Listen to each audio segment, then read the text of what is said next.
ఇర్మియా గ్రంథము 23వ అధ్యాయము 28వ వచనం సెకండ్ లైన్. ఇర్మియా 23వ అధ్యాయము 28వ వచనం సెకండ్ లైన్, 29వ వచనం కూడా చదవండి. యెహోవా వాక్కు, నా మాట అగ్ని వంటిది కాదా, బండను బద్దలు చేయి సుత్తె వంటిది కాదా. పైన ధాన్యముతో చెత్తకు ఏమి సంబంధము? ఇదే యెహోవా వాక్కు, నా మాట అగ్ని వంటిది కాదా, బండను బద్దలు చేయి సుత్తె వంటిది కాదా. హల్లెలూయా. హల్లెలూయా. దేవుని యొక్క వాక్యము ప్రవక్త అయినటువంటి ఇర్మియా ద్వారా దేవుడు సెలవిస్తున్నది ఏంటంటే, ధాన్యముతో చెత్తకు ఏమి సంబంధము, నా మాట అగ్ని వంటిది కాదా, బండలు బద్దలు చేయు సుత్తె వంటిది. దేవుని మాట మనం ఎక్కువ ఏం చేస్తామంటే మనుషులకి ఎక్కువగా విలువలు ఇస్తూ ఉంటాం. నేను విలువ ఇవ్వకూడదని అన్నాను, మనం ఇవ్వాలి. కానీ అన్నిటికంటే ముఖ్యంగా మనం ఎవరి మాట వినాలండి? దేవుని మాట అంటే అన్నిట్లో లోబడతాం. లోబడుట అనేది చాలా విలువైనటువంటిది. ప్రభువైన యేసుక్రీస్తు వారు కూడా ఈ లోకంలో ఉన్నప్పుడు ఆయన శరీరధారుకున్నటువంటి దినములో ఆయన మహారోదనతోనూ కన్నీళ్లతో ఈ లోకంలో జీవించి, ఆయన కుమారుడేండి తాను పొందిన శ్రమల ద్వారా ఆయన విధేయత నేర్చుకునేను. హెబ్రీ పత్రిక 5వ అధ్యాయము 6-7 వచనాలు మనం ఇప్పుడు చదువుకుంటూ ఉంటాం. ఆయన కుమారుడైండి తాను పొందిన శ్రమల ద్వారా అయినా విధేయత, ప్రభువుకే విధేయత. ఆయన నజరేతుకు వచ్చి వారికి లోబడి ఉండెను. మరియకు యోసేపుకు ప్రభువు సృష్టికర్త. లోబడుట అనేది మనం దేవుని యొద్ద నుంచి మనము నేర్చుకోవాలి. హల్లెలూయా. హల్లెలూయా.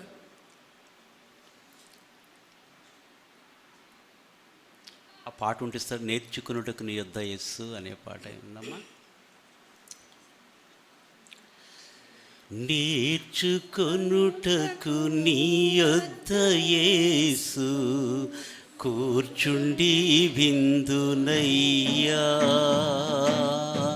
నేర్చుకొనుటకు నీ యొద్ద యేసు కూర్చుండి విందునయ్యా, నేర్పించు యేసయ్యా, నేర్పించు యేసయ్యా,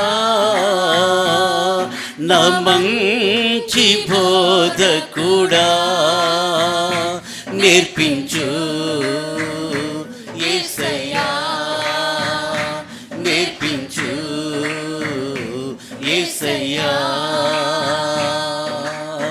నేర్చుకొనుటకు నీ యొద్ద యేసు కూర్చుండి విందునయ్యా, సూటిగా గుండెలలోకి చొచ్చుకొని పోవునట్లు, సూటిగా గుండెలలోకి చొచ్చుకొని పోవునట్లు, చేటు తెచ్చు పాపములు ఒప్పుకొన చేయునట్లు, చేటు తెచ్చు పాపములు ఒప్పుకొన చేయునట్లు, నేర్పించు యేసయ్యా, నేర్పించు యేసయ్యా, నా మంచి బోధకుడా, నేర్పించు యేసయ్యా, నేర్పించు యేసయ్యా, నేర్చుకొనుటకు నీ యొద్ద యేసు కూర్చుండి విందునయ్యా,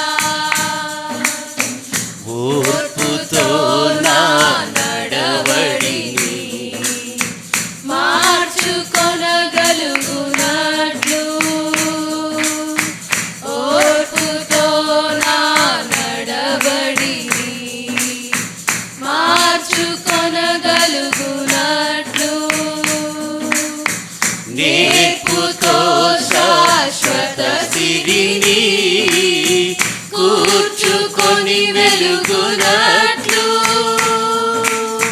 నేర్పుతో శాశ్వత సిరిని కూర్చుకొని వెలుగునట్లు నేర్పించు యేసయ్యా నేర్పించు యేసయ్యా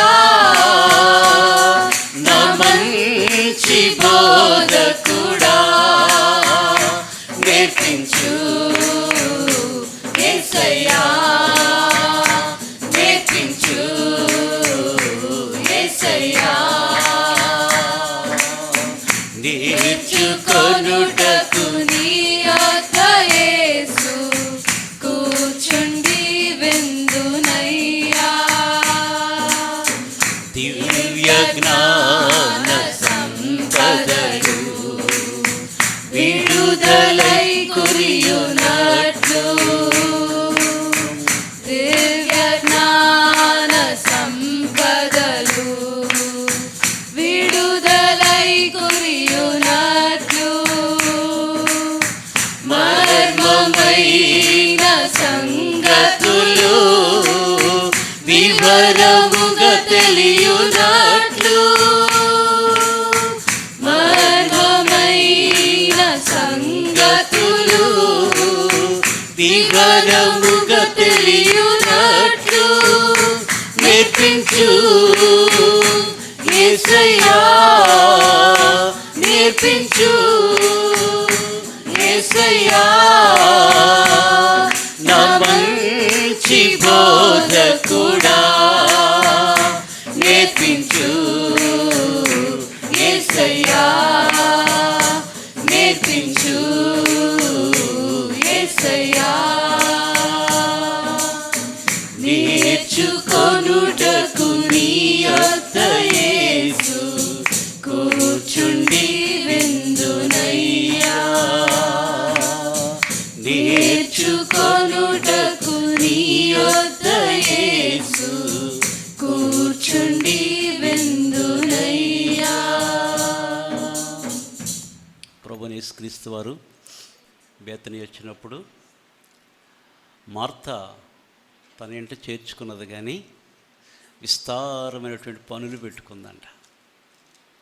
ప్రభుని పిలిచి సంగతి మర్చిపోయింది. ప్రభుని పిలిచాను, ఆయనతో మాట్లాడాలనే సంగతి మర్చిపోయి విస్తారమైన పనులు పెట్టుకుని తొందర చేత ప్రభు వచ్చేసిన సంగతే ఆ ధ్యాస లేదు ఇంకా. కానీ మరి అయితే ఆయన పాదముల చెంత చేరి ఉత్తమమైన దాన్ని ఆమె ఎన్నుకుంది. దేవుని పాదాల చెంత ఉంటుంది, మనకు చాలా విలువైనటువంటిది. పైకి వస్తుంది సౌండ్ కొంచెం తగ్గించండి. ప్రభు యొద్ద మనము నేర్చుకోవాలి, దేవుని మాట వినాలి. ధాన్యముతో చెత్తకు ఏమి ఏమి సంబంధం? నా మాట అగ్ని వంటిది కాదా, బండలు చేయి సుత్తె వంటిది కాదా. బండలు బద్దలు చేయటం అనగా హృదయాన్ని రాతి కంటే కూడా కఠినమైనది హృదయం. దీనికి వాక్యమని సుత్తు పడితేనే మనం లోబడతాం. ఎందుకంటే దేవుని వాక్యం హెబ్రీ 4:12 ప్రకారం ఎందుకన ఎలయనగా దేవుని వాక్యం సజీవమై బలము గలదై ఎటువంటి రెండంచుల ఖడ్గముడు వాడిగా ఉండి ప్రాణ ఆత్మ కీలులను మూలుగులను విభజించుచు హృదయం యొక్క తలంపు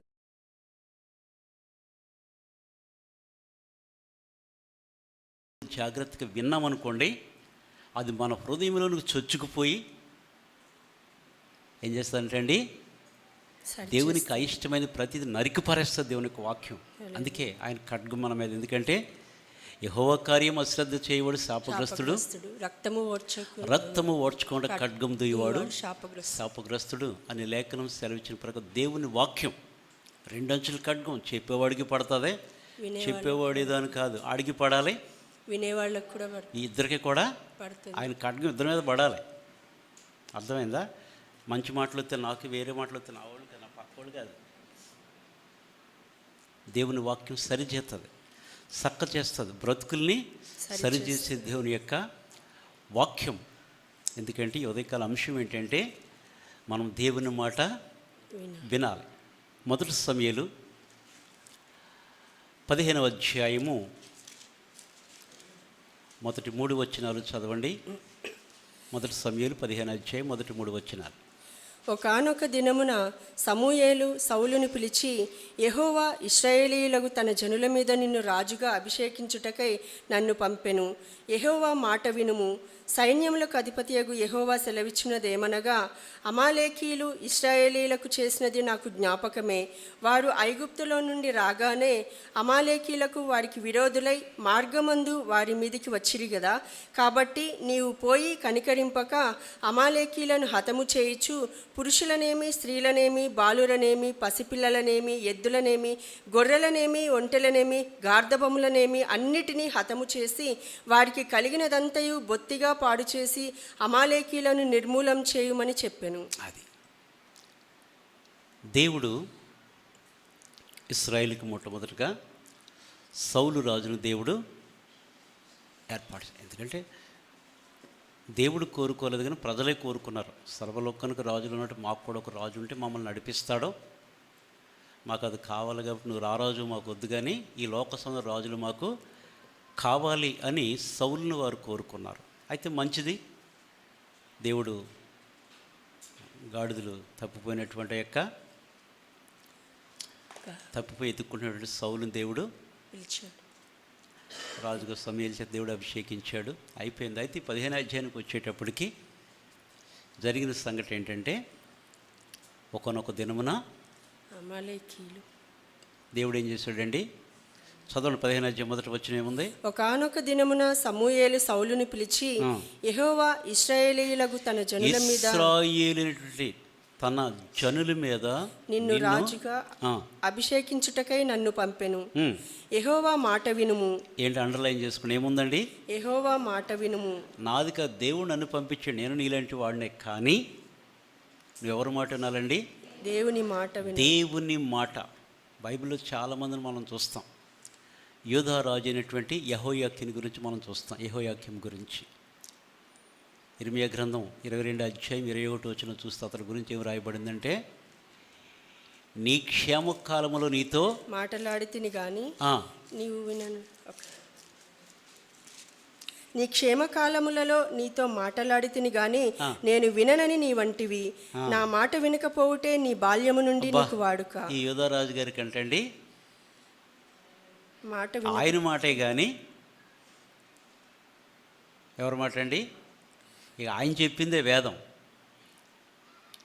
దేవుడు తన ప్రవక్త ద్వారా సెలవిచ్చింది ఏంటంటే, నీ క్షేమకాలంలో నీతో నేను మాట్లాడితిని కానీ నేను విననని నేను విననని. ఎందుకంటే బాల్యము నుంచి యెహోవా మాట వినకపోవటం నీకు వాడుక. దేవుని మాట వినకపోవటం అంట యెహోయాకీను కంట అదొక వాడుక, అదొక అలవాటు అయిపోయింది. దేవుని మాట పెడచెవిని పెట్టడం. దేవుడు తన యొక్క దాసుడు లేకపోతే ప్రవక్త అయినటువంటి సమూయేలు కదా. ఆ కాలంలో మరి ఒకటి ఏంటంటే దీర్ఘదర్శి అంటే చెప్పండి, మీకు తెలిసింది చెప్పండి. ముందుగా జరగబో వాటిని చెప్పారు. సగం చెప్తున్నారు ఎందుకు? 100 సార్లు చెప్పాను ఆ మాట నేను. మార్గం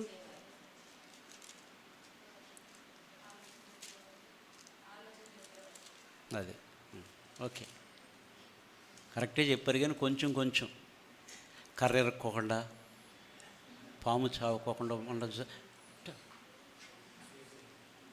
అది బుసలు కొడతానే ఉంటుంది. వేస్తే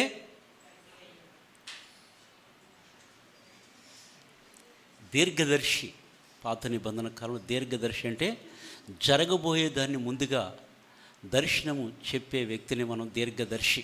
పాత నిబంధన కాలంలో జరగబోయేదాన్ని ప్రవచించి పలికేవాడు దీర్ఘదర్శి. సమూయేలుకు మరి ఒక పేరు దీర్ఘదర్శి. అతని రాక కొరకు ఆ దినాల్లో అంట సమాధానంగా వస్తున్నాడా, లేక ఏదన్నా ప్రమాదకరమైనటువంటి పరిస్థితులకు హెచ్చరించడానికి వస్తున్నాడు భయపడేవారు. అప్పటికి ఇప్పటికి చాలా డిఫరెన్స్ ఉంది కదా. కొంచెం బైబిల్ తెలిస్తే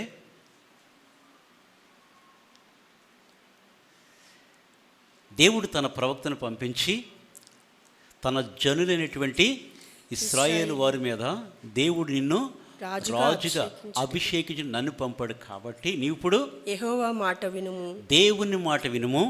సైన్యములకు అధిపతియగు యెహోవా సెలవిచ్చినదేమనగా, అమాలేకీయులు ఇశ్రాయేలీయులకు చేసినది నాకు జ్ఞాపకమే. దేవునికి అన్ని జ్ఞాపకం ఉంటాయండి. దేవునికి నువ్వు గుర్తు చేయవలసిన అవసరం లేదు. ప్రభు వీళ్ళని మనం చెప్పాల్సిన అవసరం లేదు. రేపు నాకేమి జరగబోతుందో ఆయనకి అన్నీ తెలుసు. అర్థమైందండి?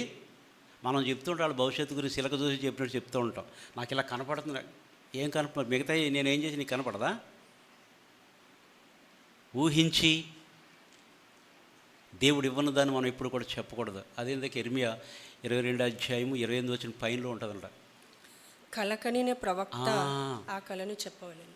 ఎందుకంటే ఆయన ఇవ్వనుంది మనం ఎప్పుడు కూడా నాకేదో జరగబోతుందో అలా జరగబోతుందా ముందే జరగపోతేనో అనుకున్నా కానీ దేవుడు ఎప్పుడు చేస్తాడు. వద్దు, నీకు దేవుడు ఎంతవరకు ఇస్తే నాకు ఎంతవరకు ఇస్తే మనం అంతవరకే మనం లేని ఉన్నది లేనట్టుగా మనము సృష్టించకూడదు. ఇక్కడ నీవు ఎవరినంటండి? చదవమ్మా. అమాలేకీయులు ఇశ్రాయేలీయులకు చేసినది నాకు అమాలేకీయులు ఇశ్రాయేలులకు చేసినది నాకు జ్ఞాపకమే. ఎవరు ఈ అమాలేకీయులు?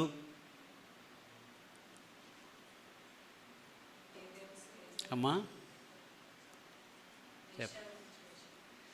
అమాలేకీయులు ఎవరంటే ఏషావు కుమారుడైనటువంటి ఎలీఫజ్ ఉపపత్ని తిమ్నా యొక్క కుమారుడే అమాలేకు. ఆదికాండం 36 అధ్యాయం 12 వచనం ఉంటుంది అన్నమాట. మొదటి దినవృత్తాంతాలు 1వ అధ్యాయం 36 వచనంలో కూడా అదే మాట ఉంటుంది. ఎవరండి? ఏషావు యొక్క కుమారుడైనటువంటి ఎలీఫజ్ యొక్క ఉపపత్ని, తన పేరు తిమ్నా. ఆమెకు జన్మించినటువంటి వాడే అమాలేకు. ఎవరండి వీళ్ళు? అమాలేకీయులు.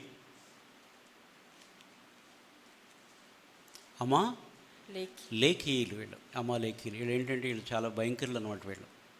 వీళ్ళకు ఒక కనికరం ఉండదు, ఏమీ కూడా ఉండదు. మీరు అంటే ఇదివరకు ఒకసారి చెప్పుకున్నాం, కానీ ఇంటికి వెళ్ళిన తర్వాత చదువుకోండి. ఇక్కడ చదువుకున్నా మళ్ళీ అది ఇది చూడవద్దు. ఉపాధ్యాయులు మీరు చదువుకుంటే బాగా అర్థమవుతుంది.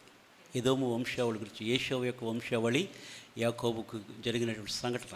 తన సహోదరులు ఆపదలో ఉన్నప్పుడు శత్రువుకి వీళ్ళని బట్టి కీడు చేయడానికి ఎంత ఇష్టపడేవారు అన్నట్టు వాళ్ళు. కొన్నిసార్లు మన నచ్చని వాళ్ళకి ఏదైనా జరిగితే భలే అయింది అంటాం, చూసావా? అదే బుద్ధి అన్నమాట. అర్థమైందండి? ఎదోము వంశావళి గురించి మనం చూస్తాం. ఆమోస్ తర్వాత ఉంటుంది ఉపాధ్యాయ, ఒక అధ్యాయం ఉంటుంది, మీకు బాగా అర్థమవుతుంది. కాబట్టి వాళ్ళు ఎంత హెచ్చించుకున్న దేవుడు వారిని ఆకాశం అంత ఎత్తైన స్థలం గూడు కట్టుకున్నా అక్కడి నుంచి పడేస్తానంటాడు దేవుడు. నీ గర్వాన్ని బట్టి పడేస్తాను. పక్షిరాజంతా ఉన్నత స్థలం, ఎత్తైనటువంటి స్థలంలో నువ్వు గూడు కట్టుకున్నప్పుడు అక్కడి నుంచి నేను కిందకు పడవేతును అంటాడు దేవుడు. ఉపాధి ఇదివరకు మనం చదువుకున్నాం. ఈ యొక్క ఏషావు యొక్క వంశావళిలో నుంచి వచ్చినటువంటి వారే అమాలేకీయులు. కాబట్టి నీవు దేవుడు ఒక పనినిచ్చాడు. నీవు 15:2 అమ్మా. అమాలేకీయులు ఇశ్రాయేలీయులకు చేసినది నాకు జ్ఞాపకమే. దేవునికి జ్ఞాపకమే. వారు ఐగుప్తులో నుండి రాగానే అమాలేకీయులు వారికి విరోధులై అది ఎవరంటండి? నీ విరోధి ఎవడో కాదు. మనం చేసి ఏదైనా జరిగితే సైతానుగాడి పని ఇదంతా. మనం సరిగా ఉంటే ఆడితోటి నీకేంటి? ప్రతిదీ చేసేసి మన చిన్న జరిగితే అంతా సైతానుగాడి పని. ఉంటే ఉండొచ్చు, నేను కాదనను. కానీ మన విశ్వాస విషయంలో మనం విశ్వాస లోపాన్ని ఎరగాలి. నేను కానీ నీవు కానీ దేవుని కనికరం ఎప్పుడూ ఉంటుంది. మన విశ్వాసాలకు అనేక పరీక్షలు జరుగుతూ ఉంటాయి కదా. వారంట ఐగుప్తులోంచి రాగానే అమాలేకీయులు వారికి చేసినది జ్ఞాపకం, దేవునికి జ్ఞాపకం ఉన్నది. ఎందుకంటే నిజంగా ఐగుప్తు యొక్క బానిసత్వంలో ఇశ్రాయేలు దాదాపు 430 సంవత్సరాల వారు ఎన్నో వాళ్ళు ఎంత బాధపడ్డారంటే నిర్గమకాండం 2వ అధ్యాయము 23, 24, 25 వచనాలు మనం చూస్తే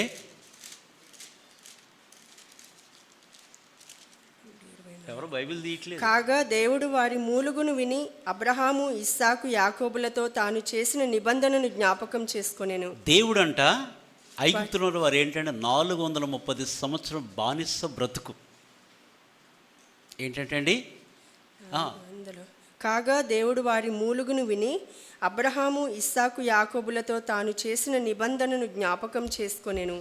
వారి మూలుగులు విన్నాడు దేవుడు. వారి అబ్రహాము, ఇస్సాకు, యాకోబులతో తాను దేవుడు చేసిన ఎవరిని నిబంధన జ్ఞాపకం చేసుకుని ఏదైతే వాగ్దానం చేశాడో ఆ నిబంధనను జ్ఞాపకం చేసుకుని వీరి యొక్క నిట్టూర్పులు వీరి యొక్క మూలుగులను బట్టి అంట ఎవరిని దేవుడు జ్ఞాపకం చేసుకున్నాడండి? అబ్రహాము, ఇస్సాకు, అబ్రహాము, ఇస్సాకు, ఇస్సాకు, యాకోబు. యాకోబులను జ్ఞాపకం చేసుకునెను. దేవుడు ఇశ్రాయేలీలను చూచెను. దేవుడు దేవుడంట లక్ష్యముంచెను. చూచుచున్నటువంటి దేవుడు కాగా దేవుడు ఇశ్రాయేలును చూచెను.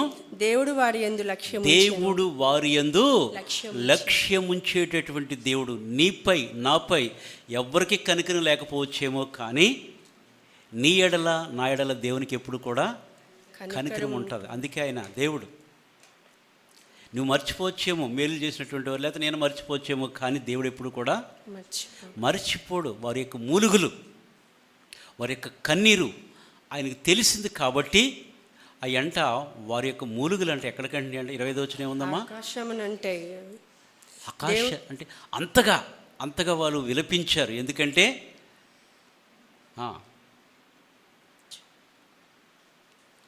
ఇంత అన్నం పెట్టి ఇంత పని చేయమంటే ఏం చేస్తారండి?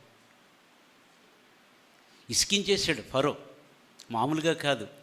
ఎంత ఇసికించాడంటే ఆఖరికి వాళ్ళు ఈ భోజనానికంటే కూడా వారి యొక్క మూలుగులు మాత్రం, మూలుగులు అంటే ఏంటి?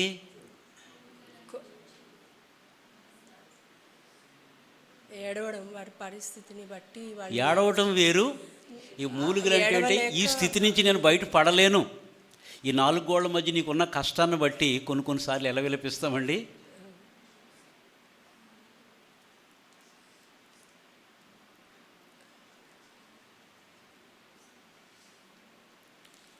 అంటే మన పరిస్థితి, మనం ఈ నిస్సహాయ స్థితిని మనం బయట పడలేమన్నప్పుడే ఆ బాధ వస్తుంది. చాలాసార్లు మనం బాధపడతాం, అయ్యో నాకు వచ్చింది పరిస్థితులు అంటాం. కానీ అటువంటి పరిస్థితులు ఎప్పుడు వస్తాయంటే ఇంతకన్నా నేను ఏమీ చేయలేను. అయితే దేవుడు సహింపగలిగిన దానికంటే కానీ ఎక్కువ మనల్ని ఆయన శోధింపడు. అయితే మన పరిస్థితి బట్టి శరీరం ఉన్నాం కాబట్టి మనకి ఇప్పుడు కూడా ఏముంటుందంటే ఈ విషయాల్లో మనం కొంత ఇబ్బంది మానవులం కాబట్టి వారి యొక్క మూలుగులు వారి యొక్క నిట్టూర్పులంట దేవునికి తెలిసినవి. అబ్రహాము, ఇస్సాకు, యాకోబుతో చేసిన నిబంధన ఆయన జ్ఞాపకం చేసుకుని ఆయన దిగివచ్చి ఇశ్రాయేలు వారి యందు లక్ష్యముంచెను. 430 సంవత్సరాలు 12వ అధ్యాయము 41. ఎన్ని సంవత్సరాలండి? 430. గలతీ 3:17 కూడా 2 మాటలు కూడా అదే రీతిగా ఉంటాయి. 430 సంవత్సరాలు బానిస బ్రతికి అటువంటి స్థితిలోంచి వస్తున్నారు. అసలు ఆ స్థితిలోంచి వచ్చినా కానీ అందులో మరి ప్రజలు ఎలా ఉన్నారంటే అండి, ఎటువంటి వాళ్ళు? మిశ్రిత జనము. దేవుని కార్యాలు చూస్తున్నారు, దేవునికి వ్యతిరేకంగా తిరుగుతున్నారు, ఆయన ఇచ్చింది తింటున్నారు. ఇందాక మనం చదివినప్పుడు విన్నాం కదా, ఇర్మియా 2:21-22 ఎక్కడో ఉన్నది కదా అరణ్యంలోను విత్తనములు వేయదగిన ప్రదేశంలో మిమ్మల్ని ఏ రీతిగా నేను పోషించుతును నడిపించుతును మీరు జ్ఞాపకం చేసుకోండి. దేవుడు ప్రతి దినం కూడా వంట చేసుకున్నారా? గ్యాస్ అయిపోతుందని ఎవడన్నా అన్నారా? దేవుడు వారు వెళ్తూ ఉంటే పగలు మేఘస్తంభం, రాత్రి అగ్నిస్తంభం కూడా మేఘంలో నుంచి పోషించి సంరక్షించి వారు ఎదుట ఎర్ర సముద్రంతో పాయలుగా చేశాడు, ఆరిన నేలగా చేసి వెళ్ళమన్నాడు. ఆడు అలా వద్దాం అనుకున్నాడు. ఫరో తన సైన్యం నా దగ్గర నుంచి మీరు ఎక్కడ తప్పించుకుంటూ వద్దాం అనుకున్నాడు. కానీ రానిచ్చి ప్రభు సముద్రం మధ్యకి రాసినప్పుడు కొట్టుకుని వెళ్ళిపోయారు. సచ్చిన ఐగుప్తీయులను వారు ఒడ్డును చూశారు. వాళ్ళు దేవుడు అంత అద్భుత కార్యాలు చేస్తారు. వారి పక్షమున యుద్ధం చేసే దేవుడు, తన ప్రజల పక్షమున యుద్ధం చేసే దేవునితో నువ్వు గనక చక్కగా నడవగలిగితే, నేను చక్కగా నడుగుతా, నీ పక్షమున నేను నీతో యుద్ధము చేసేవారితో నేనే యుద్ధం చేస్తాను అంటాడు దేవుడు. నువ్వేం పోట్లాడాల్సిన అవసరం లేదు. నువ్వు సైలెంట్గా ఉంటే అది నీ గొప్ప విజయం. నేర్చుకుందాం అటువంటి బైబిల్లో కొన్ని సూక్తులు మనం నేర్చుకోవాలి. నిన్ను 100 మంది అన్నయ్యి, నువ్వు సైలెంట్గా ఉన్నావు అనుకో, అదే మనకి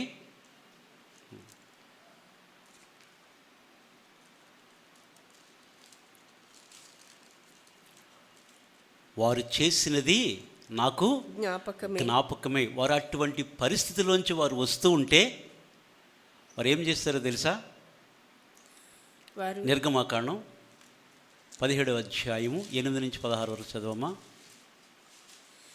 తరువాత అమాలేకీయులు వచ్చి రెఫీదీములో ఇశ్రాయేలీలతో యుద్ధము చేయగా, చూసారా, సడన్గా వచ్చారు.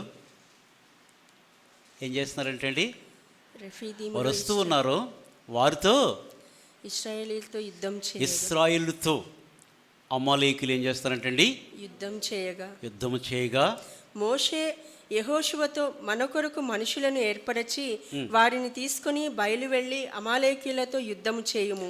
మోషే చెప్పాడు, యెహోషువా నీవు మన కొరకు మనుషులు ఏర్పరచుకుని తీసుకుని వెళ్ళి వారితో నీవు యుద్ధము చేయి అని యెహోషువకే మోషే సెలవిచ్చాడు.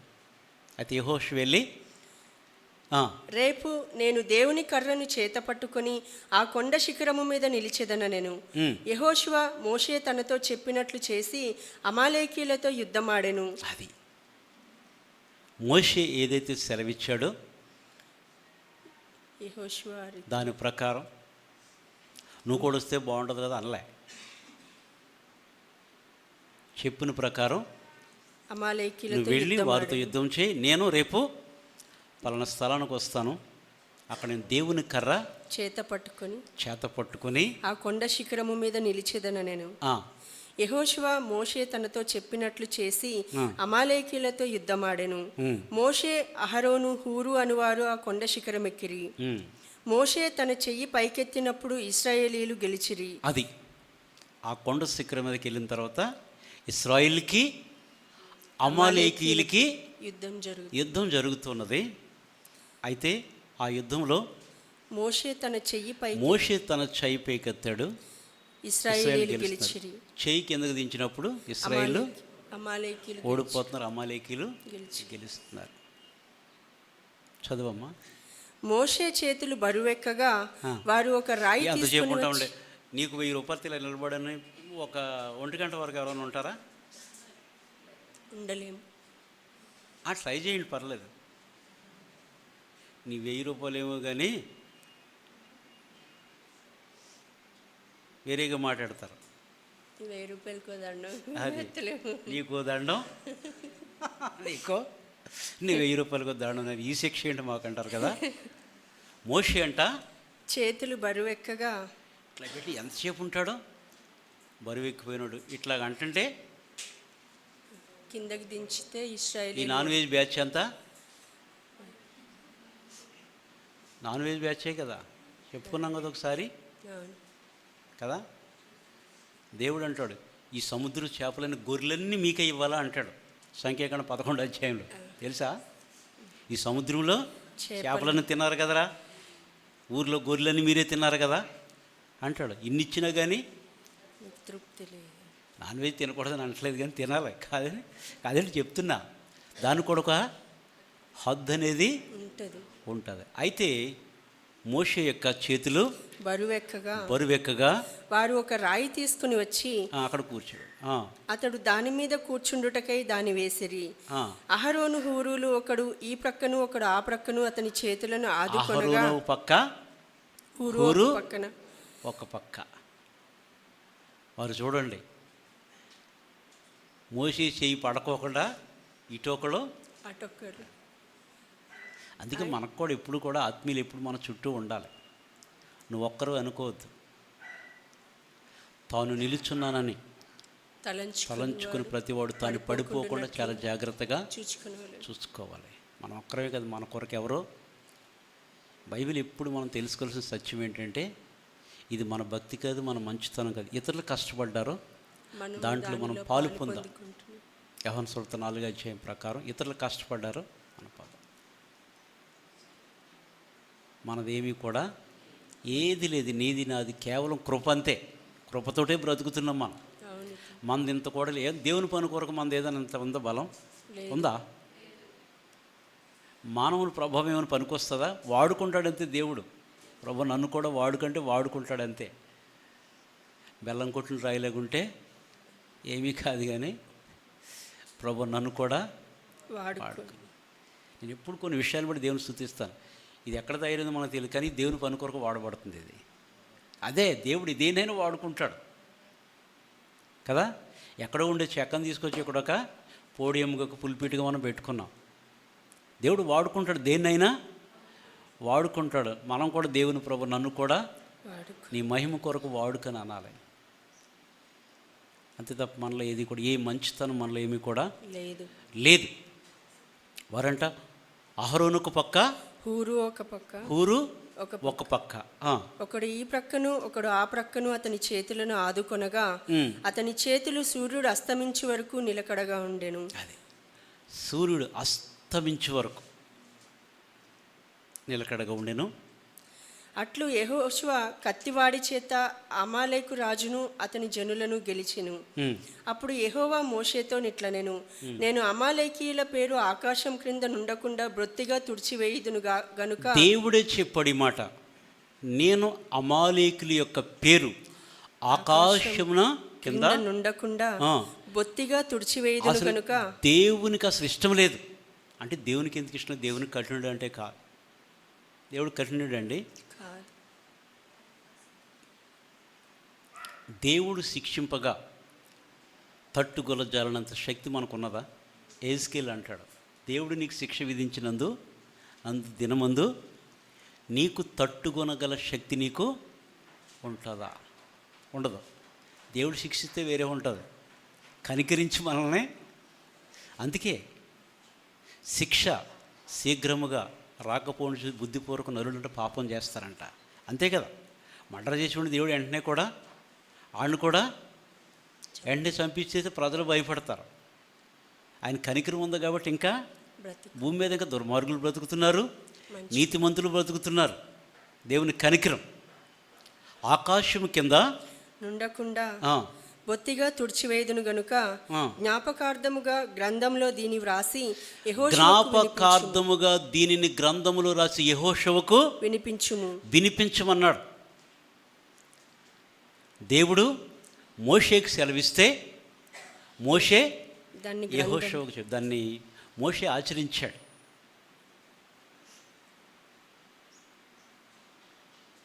దేవుని ఆజ్ఞ ఖచ్చితమే. దాన్ని మనం అక్కడికి వెళ్ళి మధ్యలో మన సొంత ప్లాన్లతో మనం మాట్లాడు. దేవుడు ఏది చేసినా మేలు కొరకే చేస్తాడు. ఇంతకాలం నడిపించాడు దేవుని ప్రజల్ని, అవమానం పొందాడు. వాళ్ళ గురించి ఆయన కోపం వచ్చి కాని మాట పెదవులతో పలికినందుకు మోషేను కానానులో ప్రవేశింపనీయలేదు. చూడనిచ్చాడు కానీ ప్రవేశింపనీయలేదు. మిమ్మల్ని బట్టి దేవుడు నా మీద కోప్పడి నన్ను కానాను చూస్తా కానీ ప్రవేశించవు అని చెప్పాడని చెప్పి మోషే తను తగ్గించుకొని, ఏంటి ప్రభా ఇటువంటి జనాన్ని, వాళ్ళు ఎటువంటి వాళ్ళు అంటండి,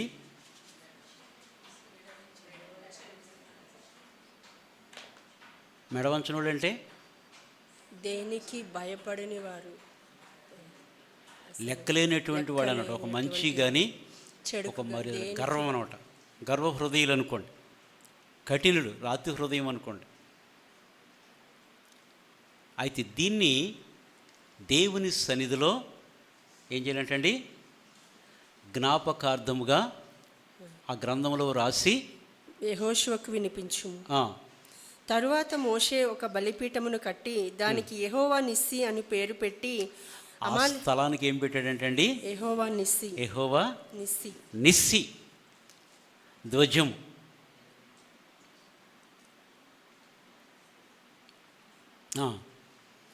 యెహోవా నిస్సి అని పేరు పెట్టి అమాలేకీలు తమ చేతిని యెహోవా సింహాసనమునకు విరోధముగా ఎత్తిరి గనుక అమాలేకులు తమ చేతిని అంటే దేవునికి విరోధంగా, అందుకే వారిని నిర్మూలన చేయమన్నాడు.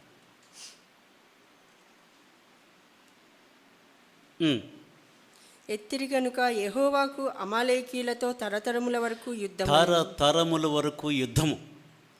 వీళ్ళంట అసలే వాళ్ళ పాప మూలుగులతోటి ఆ నిస్సహాయ స్థితిలో వాళ్ళు ఉంటే వాళ్ళ మీదకు యుద్ధానికి దిగారు. వాళ్ళు బయలుదేరి వస్తూ ఉంటే, వాళ్ళు ప్రయాణం చేస్తూ ఉంటే రెఫిదీములో దిగి ఇశ్రాయేలుతో యుద్ధానికి దిగారంట. వాళ్ళు అసలే బలహీనుడి మీద యుద్ధం దిగితే ఏం చేస్తారు వాళ్ళు?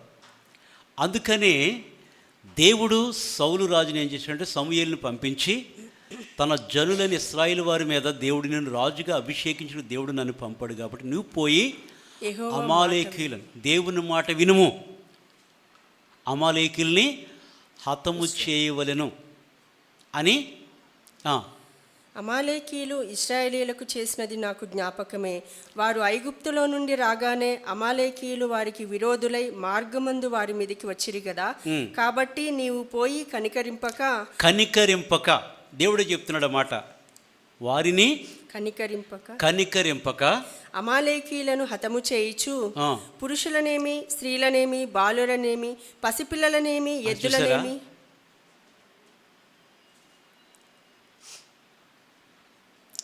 దీన్నే ఈ మధ్య కొందరు హైందవ సహోదరి మాట పట్టుకుని, మీ బైబిల్లో దేవుడు మనుషులను చంపమంటాడో వాడికి అది తెలియదు. వాడికి దేవుని శిక్ష ఏంటో, దేవుని ప్రేమ ఏంటో తెలిస్తే వాడికి అంతే కదండి. నీవు పోయి పురుషులనేమి, స్త్రీలనేమి, బాలురనేమి, పసిపిల్లలనేమి, ఎద్దులనేమి, గొర్రెలనేమి. ఎద్దులు ఏం చేసినాయి, గొర్రెలు ఏం చేసినాయి?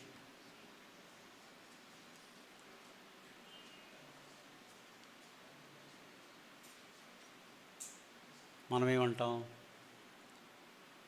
దేవుని కోపం కోళ్ళ మీద, కుక్కల మీద కూడా వస్తుంది అనుకుంటాం మనం కదండి. ఎద్దులనేమి, గొర్రెలనేమి, ఒంటెలనేమి, గార్ధబములనేమి అన్నిటినీ కూడా హతము చేసి వారికి కలిగినదంతయు బొత్తిగా పాడు చేసి, అసలు ఏమీ కూడా ఉంచొద్దు, శేషం కూడా ఉండకూడదు, శత్రు శేషం కూడా ఉండకూడదని దేవుడు చెప్పాడు. దేవుడు ముందే చెప్పాడు, తన ప్రవక్తను పంపించి యెహోవా మాట వినుము. అయితే సౌలు విన్నాడా? సౌలు వినలేదు. సౌలు ఏం చేశాడంటే, మనం చూస్తాం, అందుకే సమూయేలు కోపం వచ్చింది. ఇశ్రాయేలు వారి మీద రాజుగా సౌలు నియమించినది నేను పశ్చాత్తాపడుతున్నానని చెప్పి దేవుడే చెప్పినప్పుడు సమూయేలు కోపం వచ్చి కోపోద్రికుడై వెళ్ళాడు. సౌలా, నువ్వు చేసింది ఏంటంటే, ఏం చెప్తున్నాడండి, ఇదిగో అమాలేకులను చంపమన్నాను కదా. అయితే ఏం చేశాడంటే అండి, నీచమైన పశువులను దేవునికి బలిచ్చి కొవ్విన వాటిని అగగును మాత్రం తీసుకొచ్చాడు. ఎవరినండి? అమాలేకు రాజు అగగు. అయితే సమూయేలుతో దేవుడు సెలవిచ్చిన మాట 15:22-23 మనం చూస్తే, అందుకు సమూయేలు తాను సెలవిచ్చిన ఆజ్ఞను ఒకడు గైకొనుట వలన యెహోవా సంతోషించినట్లు ఒకడు దహన బలులను అర్పించుట వలన, బలులు దహన బలులు అర్పిస్తే ఆయన సంతోషిస్తాడా? బలులు దహన బలులను ఆయన సంతోషించినా?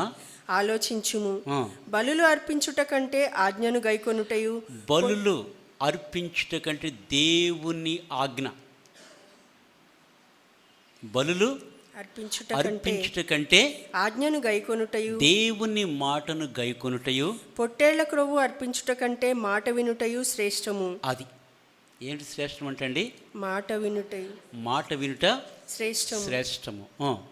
తిరుగుబాటు చేయుట సోదె చెప్పుటయను పాపముతో సమానము. మూర్ఖతను అగపరచుట మాయా విగ్రహము గృహదేవతలను పూజించుటతో సమానము. యెహోవా ఆజ్ఞను నీవు విసర్జించితివి గనుక నీవు రాజుగా ఉండకుండా ఆయన నిన్ను విసర్జించెననగా, అది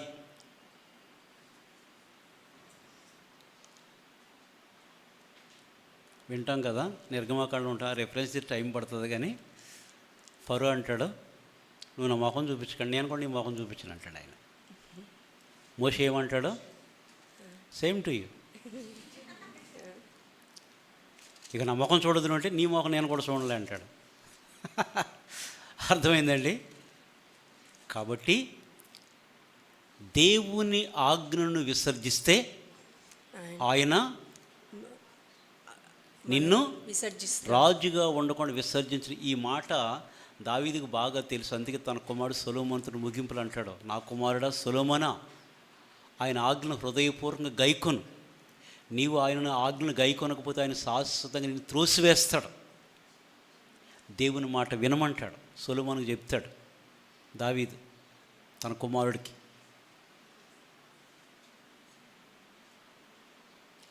పరిస్థితి ఎందుకంటే సొలొమోను దేవుడు ఎంతో కోరుకున్నాడు కదా. మిక్కిలి దుఃఖంలో ఉన్నప్పుడు పుట్టినటువంటి బిడ్డ చనిపోయిన తర్వాత ఎంతో ఏడ్చాడు. మళ్ళా దేవుడు కనికరించి బెత్షెబకి దావీదుకి సొలొమోన్ని ఇచ్చాడని చెప్పి ఎంతో సమాధానం అని కలుగుతుందని చెప్పి పేరు పెట్టుకున్నారంట ఇద్దరు. దేవుడు తన ప్రవక్తను పంపించి నాతాను పంపించి కాదు సొలొమోను మీరు అనుకుంటున్నారు కానీ ఇతడు నాకు ప్రియుడు అని చెప్పి యెదిద్యా అని పేరు పెట్టించాడు దేవుడే, నాతాను పంపించి. దేవుడు కోరుకున్నాడు.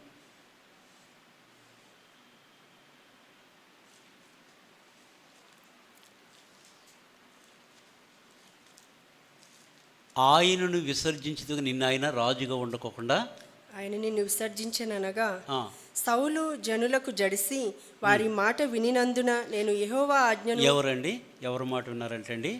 మనం ఎవరి మాట వినాలి? దేవుని మాట వినాలి. రెహబోము గురించి నేను చాలాసార్లు చెప్పా. రెహబోము ఎవరు? సొలొమోను కుమారుడు. అర్థమైందా? ఎవరండి? సొలొమోను కుమారుడు. సొలొమోను మరణించిన తర్వాత రాజ్యానికి వచ్చిన తర్వాత రాజు రెండు ముక్కలు అయిపోయిన పరిస్థితులు పెద్దలు వచ్చి అయ్యా పరిస్థితి ఇది అని చెప్తే పెద్దల మాట పెడచెవిని పెట్టి తన వయసు వారితో ఆలోచన చేసి పెద్దల మాట త్రోసివేశాడు.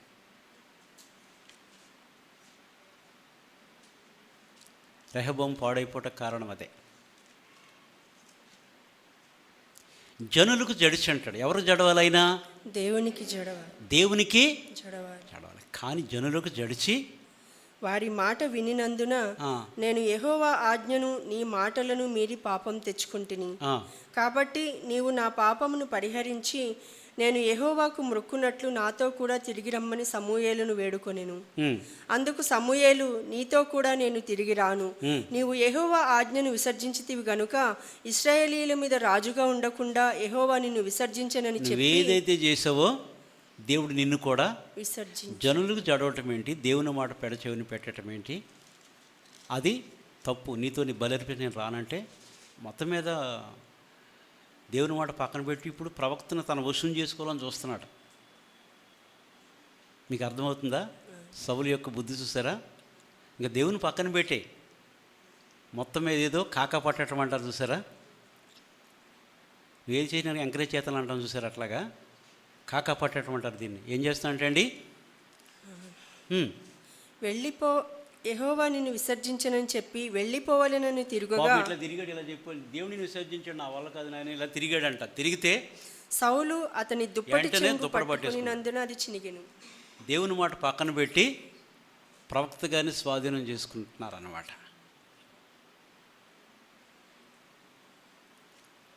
వెంటనే ఏం జరిగిందంటే అండి, సౌలు అతని దుప్పటి చెంగు పట్టుకొనినందున అది చినిగెను. చిరిగిపోయింది. అప్పుడు సమూయేలు అతనితో ఇట్లనెను, నేడు యెహోవా ఇశ్రాయేలీయుల రాజ్యమును నీ చేతిలో నుండి లాగివేసి. ఎప్పుడైతే దుప్పటి చిరిగిపోయిందో అప్పుడే చెప్పేది, ఈ నేడు ఇశ్రాయేలీయుల రాజ్యమును రాజ్యం ఇప్పుడు నీ చేతిలో నుండి లాగివేసి వెళ్ళిపోతుంది.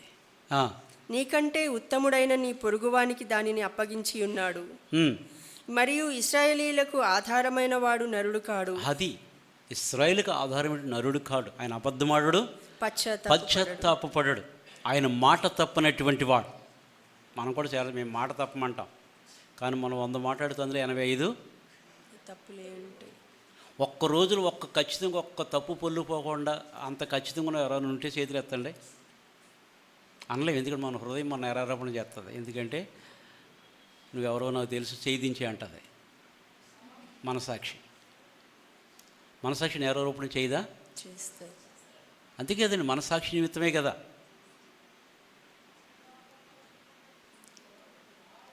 ఆ రీతిగా నీకంటే నీకంటే ఉత్తముడైన నీ పొరుగువానికి ఉత్తముడైనటువంటి వాడు. ఎందుకంటే దావీదు దేవుని హృదయానుసారం నీకంటే ఉత్తముడైనటువంటి వానికి దానిని అప్పగించి ఉన్నాడు. మరియు ఇశ్రాయేలీలకు ఆధారమైన వాడు నరుడు కాడు, ఆయన అబద్ధమాడడు, పశ్చాత్తాపపడడు. అందుకు సౌలు, నేను పాపం చేసి తిని అయినను నా జనుల పెద్దల ఎదుటను ఇశ్రాయేలీయుల ఎదుటను. డాంబికం అనమాట. అయింది అయిపోయింది, హల్లెలూయా ఆమేన్ స్తోత్రం అంటారు చూసారా. చేసినవి నీటి వెళ్ళిపోయినాయి అని చెప్పి ఎవరికి తెలియదు అనుకుని పక్కన పెట్టేసి కొన్నిసార్లు మనం ఏం చేస్తాం, మనం ఉప్పొంగుతాం. అట్లా అయింది అయిపోయింది. కానీ సౌలు యొక్క ప్రాధేయం చూడండి, ఎట్లా ప్రాధేయపడుతున్నాడో చూడండి. అయింది తప్పు అయిపోయింది, కానీ జను ఎదుటి నీవు నన్ను ఇప్పుడు రాజుగారిని కాబట్టి నువ్వు నన్ను గణపరచాలి కాబట్టి అయింది అయిపోయింది, నువ్వు వచ్చి అన్నట్టుగా బతిమాలుకుంటున్నాడు. నన్ను గణపరిచిన యెహోవాకు మ్రొక్కుటకై నేను పోగా నాతో కూడా తిరిగి రమ్మని అతనిని వేడుకొనినందున సమూయేలు తిరిగి సౌలు వెంట వెళ్ళెను. సౌలు యెహోవాకు మ్రొక్కిన తరువాత సమూయేలు అమాలేకీల రాజైన అగగును నా దగ్గరకు తీసుకుని రండని చెప్పెను. అది ఇప్పుడు సమూయేలు చేస్తున్నాడు. సౌలు చేయలేదు, ఎవరు చేస్తున్నారండి? సమూయేలు. అగగు ఎవడు? అమాలేకీల రాజు. వీళ్ళు దేవుని ప్రజల మీద ఎప్పుడు కూడా వీళ్ళు ఏంటంటే కనికరం ఉంచుకొని దేవుని ప్రజలు లేకుండా చేయలేదు. అందుకే భూమి కింద ఆకాశం కింద వీరి పేరు కూడా ఉండకూడదు. స్త్రీలనేమి పురుషుల్ని వాడికి కలిగినటువంటి గాడిదని కానీ ఎద్దుని కానీ గొర్రెని కానీ ఏది కూడా ఉంచకూడదు. పసిపిల్లలను కూడా పిల్లలను కానీ ఎవరిని కూడా ఉంచకూడదు. అమాలేకుడికి కలిగిన దాన్ని దేన్ని కూడా ఉంచకూడదు అని దేవునికి అన్ని జ్ఞాపకమే. మరి దేవుని ప్రజల కష్టాల్లో ఉంటే వారు ఏం చేస్తారంటే వారితో యుద్ధము చేసి గెలవాలనుకున్నారంట. అయితే అగగుని తీసుకొస్తే ఏం చేశాడండి?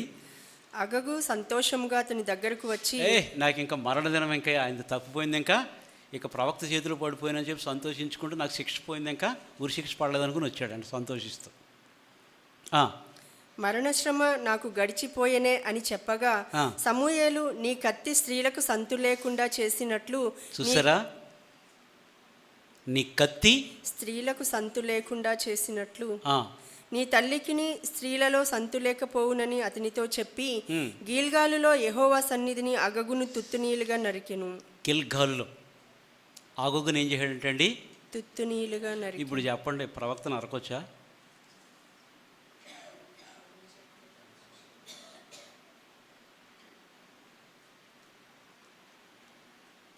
దేవుని తీర్పులు న్యాయమే. మనం ఆయనకి వ్యతిరేకంగా ఏం మాట్లాడలేం.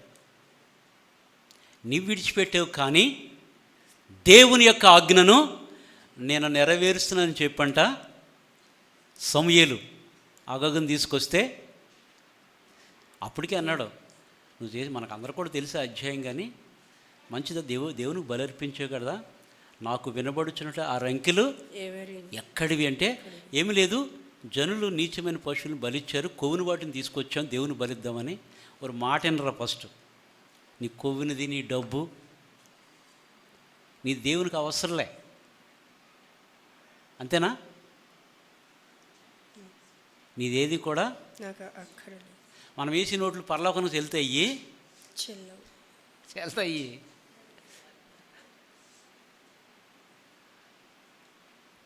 అనుకున్నాడు, నా మరణదినం, ఆ శ్రమదినం పోయిందనుకు నవ్వుకుంటూ వచ్చాడండి, సంతోషంతో వచ్చాడు. ఇంకా ప్రవక్త గారు ఏం చేయరు అనుకుంటే పట్టుకుని, నువ్వు ఏ రీతికైతే జనులను హతము చేస్తావో అమలేక్యుడు, ఆ రీతిగానే దేవుని సన్నిధిలో అగగునంట తుత్తిని ముక్కలుగా నరికి వదలు పడేశాడంట. దేవుని మాట వినాలి. ద్వితీయోపదేశకాండము 25 అధ్యాయము 17, 18, 19 వచనాలు.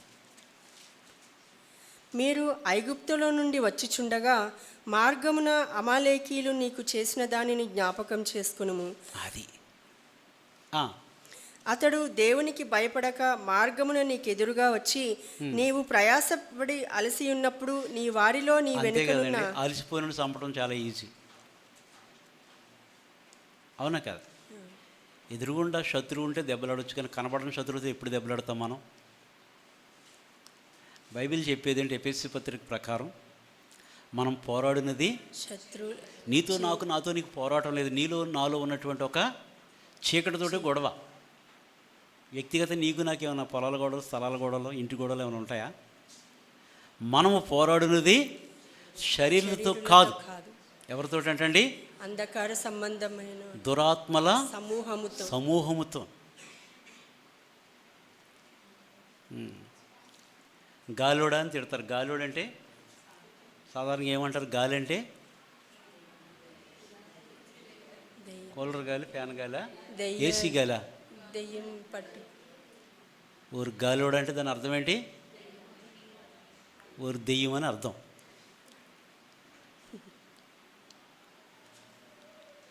వాయుమండల సంబంధమైన అధిపతి సాతానుగాడు.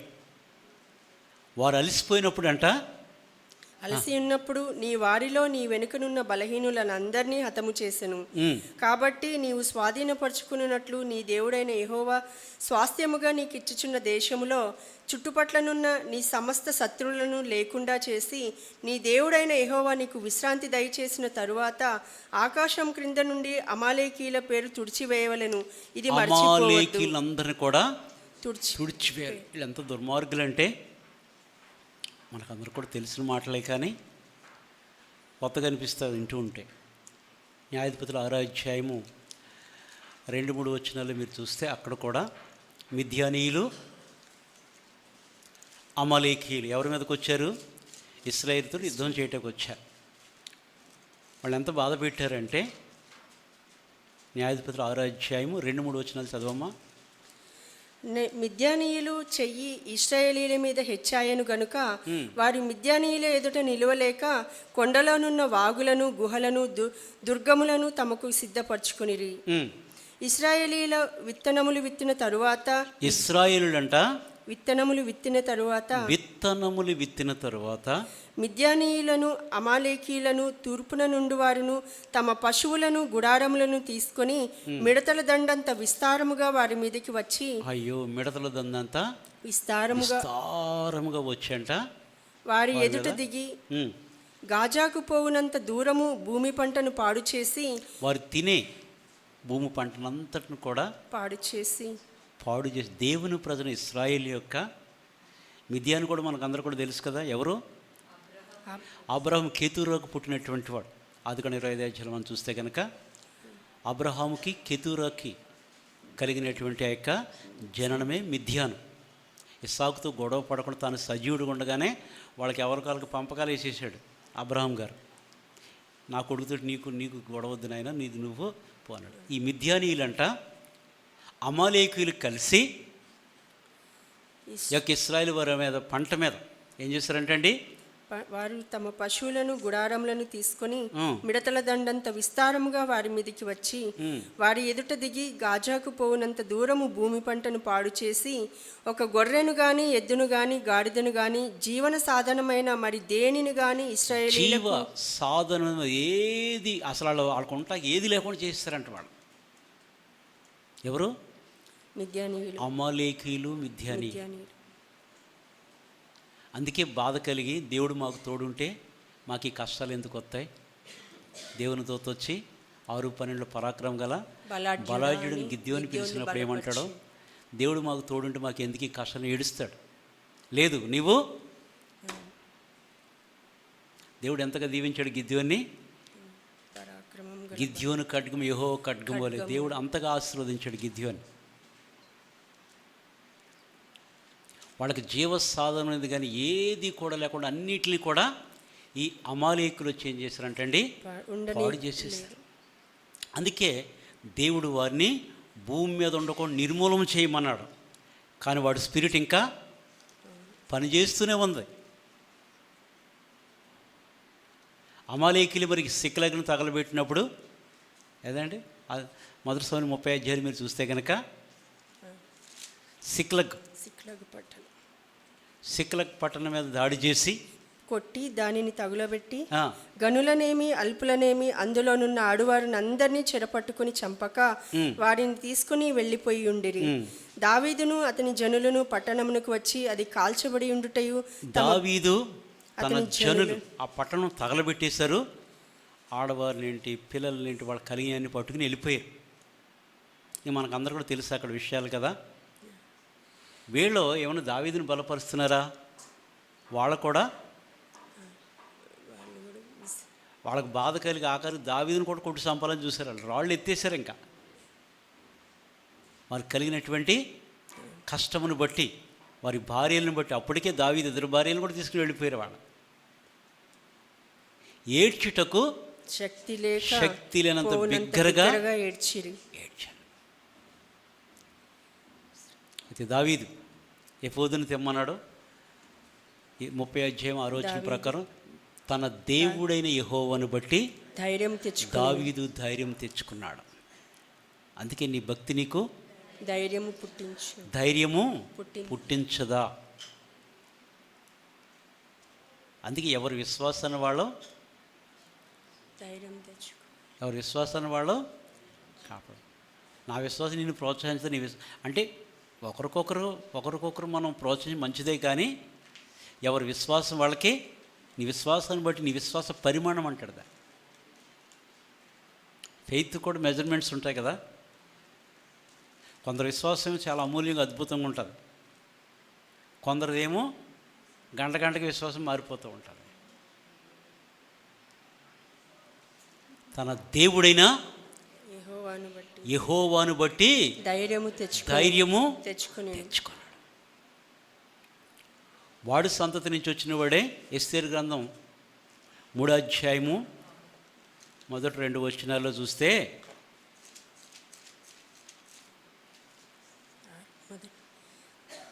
3వ అధ్యాయం అమ్మా, మొదటి 2 ఎస్తేరు 3వ అధ్యాయం. ఈ సంగతులైన తరువాత రాజైన అహష్వేరోషు హమ్మేదాత కుమారుడగు అగాగీయుడనగు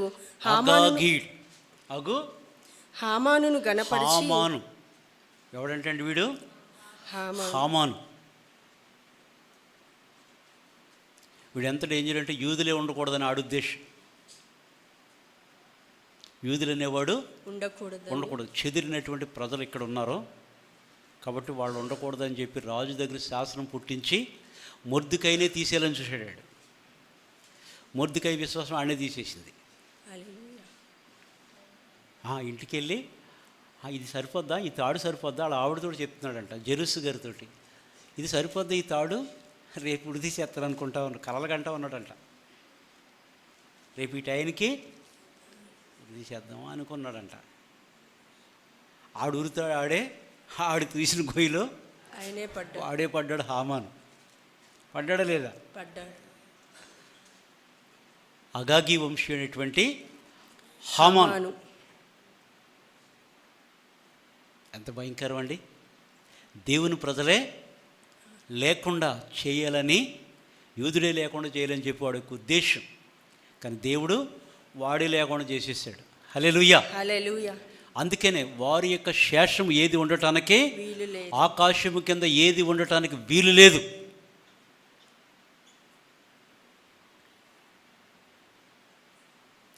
ఈ యొక్క అమాలేకుడు సౌలు చేసినటువంటి పని సౌలు మీదకి వచ్చింది.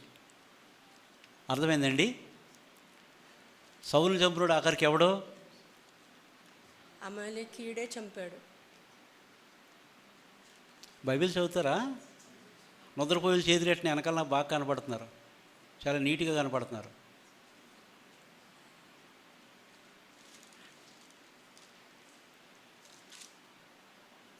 రెండు దినాలు అయిపోయిన తర్వాత వాళ్ళతో అమాలేకులతో యుద్ధం చేసేసాడు. దావీదు రెండో అధ్యాయంలో రెండవ సమయాలు మొదటి అధ్యాయంలో చూస్తే 2 దినాలు అయిపోయింది, 3వ దినమందు పాపం వచ్చి కూర్చున్నాడు. కూర్చునేటప్పటికి చదువు త్వరగా. అతడు దావీదు రెండవ సమయాలు 2వ అధ్యాయము 3వ వచనం నుంచి, మొదటి అధ్యాయం 3వ వచనం నుంచి. అతడు దావీదును దర్శించి నేలను సాగిలపడి నమస్కారం చేయగా, దావీదు నీవెక్కడి నుండి వచ్చితివని అడిగాను. సంగతి ఏంటి, ఎక్కడి నుంచి వచ్చావు బాబు అంటాం కదా, అట్లాగే అడిగాడంట. అడిగితే అందుకు వాడు, ఇశ్రాయేలీయుల సైన్యంలో నుండి నేను తప్పించుకుని వచ్చి తినను, జరిగిన సంగతులేవో నాతో చెప్పుమని దావీదు సెలవీయగా, వాడు జనుల యుద్ధమందు నిలవలేక పారిపోయిరి, అనేకులు పడి చచ్చిరి. సౌలును అతని కుమారుడైన యోనాతానును మరణమైరి అనెను. సౌలును అతని కుమారుడైన యోనాతానును మరణమైరని నీకెలా తెలిసినది అని దావీదు వానిని అడుగగా, వాడిట్లా నేను దావీదును శత్రువుగా పోల్చుకుని సౌలు ఎన్నోసార్లు చంపాలనుకున్నాడు దావీదుని. కానీ దావీదు యెహోవా అభిషేకించిన వాడిని ముట్టకూడదని నీతి కలిగి ఎన్నోసార్లు దొరికినప్పటికీ విడిచిపోయాడు. ఎంతవరకు అనంటండి, దావీదికి సింహాసనం లేకుండా ఉంటే రాజుగాని పేరు వచ్చింది, సింహాసనం ఎక్కలేదు. సౌలే తరిమి సింహాసనం ఎక్కించాడు దావీదుని. హల్లెలూయా. తరిమికి పక్కనే ఉన్నారు కదా, ఆయనకి ఎంత దూరం ఉంది. సౌలు దొరకలేదా దావీదికి? అవకాశం దొరికింది. అబ్నేర్ని పిలిచి అడిగాడు, అబ్నేర్ నువ్వు మగోడు కదా, నీ రాజును నువ్వు ఎందుకు రక్షించుకోలేకపోయేటాడికి ఈ స్వరం ఎవరిదే? సౌలు అంటున్నాడు కదా, ఈ స్వరము నాయనా దావీదా నువ్వేనా, అమ్మో నీ చేతికి దొరికాను కానీ విడిపించాను, నాకంటే నువ్వే నీతిమంతుడు, నీకు అపకారం చేయి, నువ్వు నాకు ఉపకారం చేయి, నువ్వు నీతిమంతుడు అయిపోయావు అంటాడు. ఎన్నోసార్లు ఆఖరికి సౌలు తరిమి దావీదు సింహాసనం ఎక్కించాడంట. అడుగే అద్దరికి. అటువంటి పరిస్థితిలో ఎప్పుడైతే యోనాతాను సౌలు మరణమయ్యారని ఇది నీకు ఎలా తెలిసిందని దావీదు వానిని అడుగగా, వాడిట్లా నేను గిల్బోవా పర్వతమునకు నేను అకస్మాత్తుగా వచ్చినప్పుడు సౌలు తన ఈటె మీద ఆనుకుని ఉండెను. గిల్బోవా పర్వతానికి వచ్చేటప్పటికంట అక్కడ యుద్ధం జరిగింది, ఆ కొండ దగ్గర. అక్కడికి ఆ పర్వతాన్ని దగ్గరికి వచ్చేటప్పటికంటే సౌలు ఏం చేశాడంటే తన ఈటె మీద ఆనుకుని ఈటి మీద పడిపోయాడు. యుద్ధం జరిగింది, పడిపోతే పాపం పడిపోయిన పరిస్థితి ఎట్లా ఉంటుందండి? అతడు రథములను రౌతులను తనను వెనువెంట తగులుచుండుట చూచి వెనుకకు తిరిగి నన్ను కనుగొని పిలిచెను. అందుకు చిత్తము నా ఏలినవాడా అని నేను అంటిని, నీవెవడవని అని నన్ను అడుగగా నేను అమాలేకీయుడనని చెప్పి తిని. చూసారా, నీవు ఎవడవు అంటే నేను అమాలేకీయుడును అని సంప్రాంతం శిక్ష తెచ్చుకున్నాడు. మన జీవితంలో చాలా అమాలేకీయులు ఉంటారు. అంటే ఎవరి విశ్వాస పరిమాణాలు ఉంటాయి. కొన్ని తెలుసుకున్నప్పుడు వాక్యాన్ని బట్టి మనం అది ఎంతైనా వెల చెల్లించక ఇష్టపడాలి. మనం నువ్వు కాదు, నా దేవుడు నన్ను రక్షించుటకు పోషించకు సమర్థుడైన దేవుని మీద మనం అది పాప వీటి మీద పడి ఉంటే నువ్వెవడవంటే నేను నీవెవడవని అతడు నన్ను అడుగగా నేను అమాలేకీయుడనని చెప్పి తిని. అతడు నా ప్రాణము ఇంకా నాలో ఉన్నది, కానీ తలత్రిప్పు చేత నేను బహుబాధపడుచున్నాను. పరిస్థితి ఎట్లా అయిపోయిందంటండి, ప్రాణం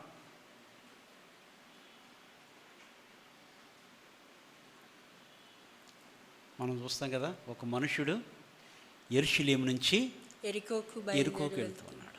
ఎరికోకు వెళుతూ ఉండగా దొంగల చేతిలో ఎవరి చేతిలో పడ్డాడండి? దొంగల చేతిలో పడితే ఏం చేస్తారు? వాడిని కొట్టి వాడి దగ్గర ఉన్నదంతా తీసుకుని వెళ్ళిపోయి. అది ఈ రోజుల్లో ఫోన్లు కూడా పట్టుకెళ్ళిపోతున్నారు, వెళ్తా ఉంటే చేతిలో లాక్కొని అడుక్కుని తన యొక్క వస్త్రములు కూడా బట్టలు లాక్కొని వెళ్ళిపోయారు. పడున్నారు. ప్రభు కనికరించాడు. ఆ బాధ చేత సౌలంట తల తిప్పు చేత చాలా బాధతో ఉన్నాడు. నువ్వెవరు అంటే నేను అమాలేకీయుని అంటాడు. వెంటనే ఏమన్నాడు? నీవు నా దగ్గర నిలువబడి నన్ను చంపుమని సెలవీయగా కోరుకున్నాడు. ఆనాడే చంపేసి సమస్య ఉండకపోయిన ఎవరిని చంపాలో తిరిగి శత్రువు దాడి చేసినట్టు అయిపోయింది పరిస్థితి. తల తిప్పు చేత నేను బహు బాధపడుచు, చాలా బాధగా ఉంది, నా వల్ల కావట్లేదు, ఈ బతుకు బతికడిన సావటం మేలు కాబట్టి నా దగ్గర నన్ను నిలబడి చంపేసిపోరా అన్నాడు. సెలవియ్యగా ఇక బతకడు అనుకుని ఇక ఈ సచ్చిలా ఉన్నాడు కదా, పోయేదేమో ఒక బండ వేసినట్టుగా ఇలాగు పడిన తరువాత అతడు బ్రతుకుడని నేను నిశ్చయించుకొని అతని దగ్గర నిలిచి అతని చంపి తిని, తరువాత అతని తల మీదనున్న కిరీటమును హస్త కంకణములను ఏమన్నాడండి? తల మీద కిరీటం హస్త కంకణం పట్టుకుని నా ఏలిన వాడవైన వచ్చాను అన్నాడు దావీదు దగ్గరికి. ఈ పట్టుకొచ్చాను కాబట్టి నువ్వు సంతోషిస్తావని వచ్చాడు. కానీ దావీదు సంతోషించాడా? సంతోషించలేదు. సౌలు చచ్చిపోయాడు అని చెప్పి పండగ చేసుకుందాము, రేపే పార్టీ మీ అందరికి అన్నాడా? అనలేదు. దావీదు ఆ వార్త విని తన బట్టలు చింపుకొని, దావీదు అంత రాజు తన వస్త్రములు చింపుకొని, ఆ వార్త విని తన వస్త్రములు చింపుకొనెను. అతని యొద్దనున్న వారందరూ అలాగూ చేసి, దావీదు ఎప్పుడైతే అసలు దావీదు స్టోరీ చదువుకుంటే ఆశ్చర్యం అనిపిస్తుంది కదా.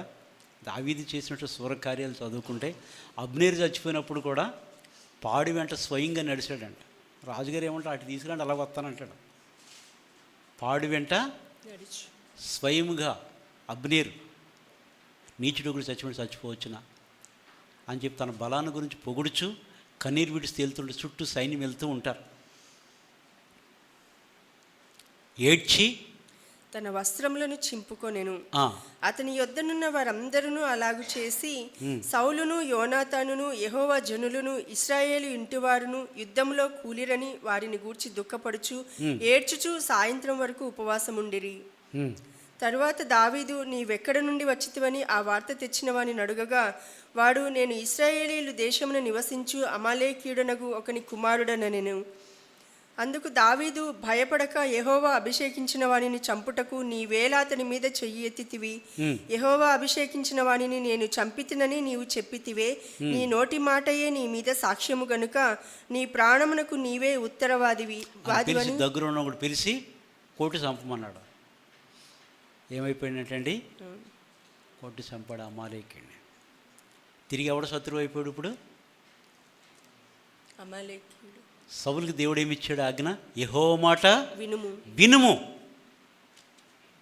వారు మన పితరులు ఐగుప్తు నుంచి వచ్చిన నాకు జ్ఞాపకమే, వాళ్ళు చేసిన దానికి మీరు శత్రుశేషం ఉండకూడదు దేవుడు చెప్పాడు. దేవుడు చెప్పినది చేయకుండా చేసినందుకే తిరిగి అదే అమాలేకీయుడు సౌలుని చంపాడు. నాకు దావీదు నిజంగా దేవుని ఎంతగా స్తుతిస్తాడు. సౌలు కొరకు గిల్బో పర్వతాలు శపించేశాడు దావీదు. ఇక ఎన్నడు నువ్వు మంచైనను వర్షమైన 1:21 అమ్మా 21. గిల్బోవా పర్వతములారా, మీ మీద మంచైనను వర్షమైనను ప్రథమ ఫలార్పణకు. మీ మీద మంచు కానీ ఒక వర్షం అంటే ఒక ఆశీర్వాదంగా ఒక దీవెన ఏది లేదు ఇంకా నీకు అని చెప్పి సౌలును బట్టి అంట దావీదు ఆ ప్రాంతాన్ని శపించి నేటికి కూడా ఏమి పండదంట. అక్కడ నువ్వు ఎంత పంట వేసినా ఏమీ పండదు. దేవుడు అద్భుతకరుడు కదండి. చెరువు నీళ్ళు తీయకుండా సముద్రం ఉప్పుకి ఎందుకు ఉంటాయి? ఎంత ఉప్పు వేస్తే ఉప్పు నీరు అవుతుందండి సముద్రం. దేవుడు ఎంత అద్భుతకరుడు కదా. శపించేశాడు. యొక్క అమాలేకీయులను కూడా బిలాము శపించాడు. 24 అధ్యాయము 2వ వచనం చదవమ్మా. సంఖ్యాకాండం 24:2. బిలాము కన్నులెత్తి ఇశ్రాయేలీయులు తమ తమ గోత్రముల చొప్పున దిగియుండుట చూచినప్పుడు దేవుని ఆత్మ అతని మీదకి వచ్చెను గనుక అతడు ఉపమాన రీతిగా ఇట్లా నేను దేవుని ఆత్మ అతని మీదకి వచ్చెను.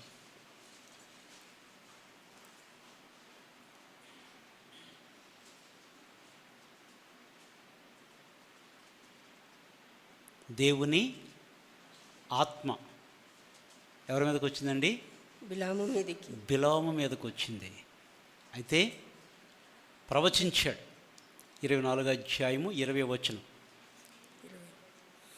మరియు అతడు అమాలేకీయుల వైపు చూచి ఉపమాన రీతిగా ఇట్లా నేను అమాలేకీయుల వైపు చూసి దేవుని ఆత్మ అతని మీదకి వచ్చిన తర్వాత అమాలేకీయుల వైపు చూచి ఉపమాన రీతిగా బిలాము ఈ రీతిగా ప్రవచించాడు, ఉపమాన రీతిగా ఏమంటున్నాడు? అమాలేకు అన్యజనములకు మొదలు వాని అంతము వాళ్ళే నిత్య అన్యజనులు నాశనమే. మొదలు ఎవరంటే వాళ్ళే, ప్రారంభమే వాళ్ళం. దేవుని ప్రజలు ఇశ్రాయేల్ మీద యుద్ధం చేయడానికి వచ్చినాడు వాళ్ళం.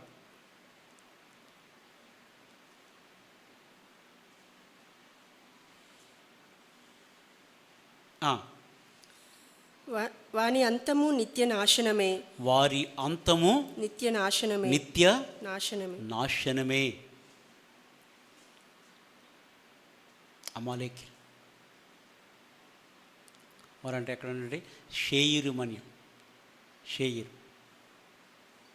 మరి కొన్ని ప్రాంతాలు, ఎందుకంటే మనం ఆదికాండం మనం చూసినప్పుడు ఏషవ్ ఆదికాండం 32 అధ్యాయం నుంచి మనం చూసినప్పుడు ఎప్పుడైతే ఆయన హక్కు పోగొట్టుకున్నాడో దాని కొరకు ప్రయాసపడ్డాడు, కానీ సొంత తమ్ముడిని చంపాలని చాలా ప్రయత్నాలు చేశాడు. ఎన్నో ప్రయత్నం. ఆదికాండం 32 అధ్యాయం వచ్చేటప్పటికి 33కి వచ్చేటప్పటికి 400 మందిని తీసుకుని వస్తూ ఉన్నాడు. ఎవరిని? సొంత సహోదరుని చంపాలని. అప్పటికే చేయవలసిన ప్లాన్లన్నీ వేసేసాడు. ఎవరు? యాకోబు గారు. దేవుడు ఇశ్రాయేల్గా మార్చేశాడు, కానీ లోపల చాలా ఉంది. కానీ దేవుడు ఒక్కొక్కటి తీసేస్తున్నాడు, సిద్ధపరుస్తూ ఉన్నాడు. ఎన్నెన్నో ప్లాన్లతోటి నా ప్రభు అయిన ఏషావు, నా ప్రభు అయిన ఏషావు, నా ప్రభు అయిన ఏషావు లోపల అనుకుంటా ఉన్నాడు. ఇంకా దేవుడు అప్పటికి ఆయన మార్చేశాడు ఇశ్రాయేల్గా. ఎందుకంటే ఎబ్బోక్రేవుల దేవుడు ఆయన్ని ఒక్కడే మిగిలిపోయాడు. దేవునితో పెనుగులాడాడు, తొడగొట్టు వసలు కొట్టాడు, ఇశ్రాయేల్గా మార్చాడు. పెనుయేలు అనుభవం. 33 అధ్యాయం 400 మంత్రులు వచ్చేది. చూసేటప్పటికి 400 మంత్రులు ఎట్లా ఉంటుందండి యాకోబు హృదయం? మామూలుగా కాదు. అయితే ఆఖరికి ఎంతగా దేవుడు ప్రేమించాడు వాళ్ళిద్దరిని, ఒకరికొకరు హత్తుకొని మెడ మీద పడి ఏడ్చారంట. అంటాడు బతిమాలి. అతను లోపల చాలా ఉంది భయం. అంటున్నాడు, కానీ ఏదో రోజున మొత్తం మీద నన్ను మా అన్నగారు ఏదో చేస్తాడని చెప్పి లోపల పైకి మాత్రం నా ప్రభు అంటున్నాడు. నా ప్రభు లోపల మాత్రం ఏదో కక్ష తీర్చుకుంటాడు. ఎందుకంటే చేసిందే తప్పు.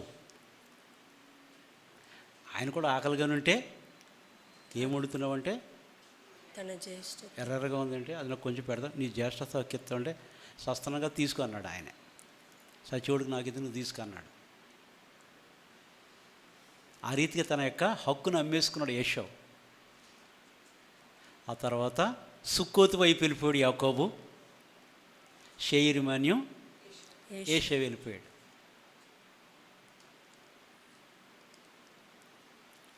అన్యజనులకు మొదలు ఎవరంటండి? ఈ యొక్క అమాలేకీయులు. అందుకే దేవుని మాట వినుట శ్రేష్టము. మనం దేవుని మాట వినాలి.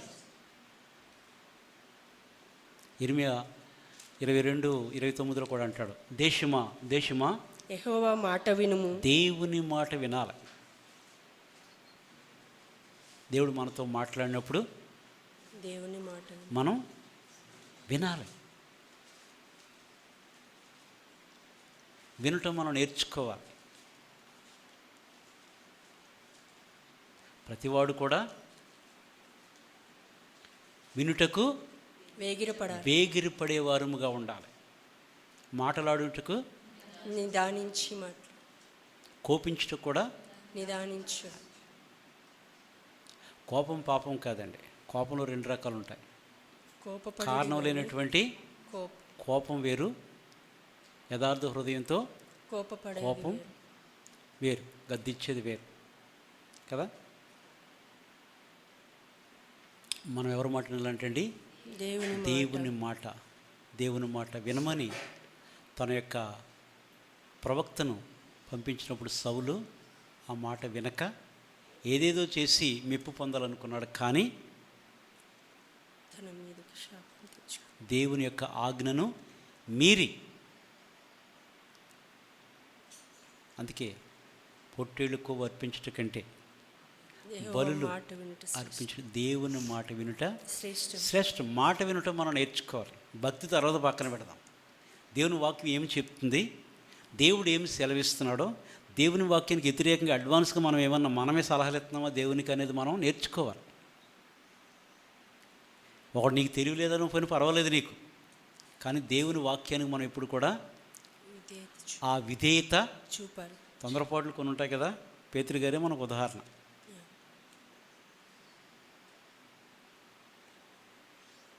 తొందరపాట్లు ఇప్పుడు కూడా పనికిరావు. దేవుని మాట మనం వినటం మనము నేర్చుకోవాలి. దేవుడే చెప్పాడు, దేవుని మాట అంట అగ్ని వంటిదని.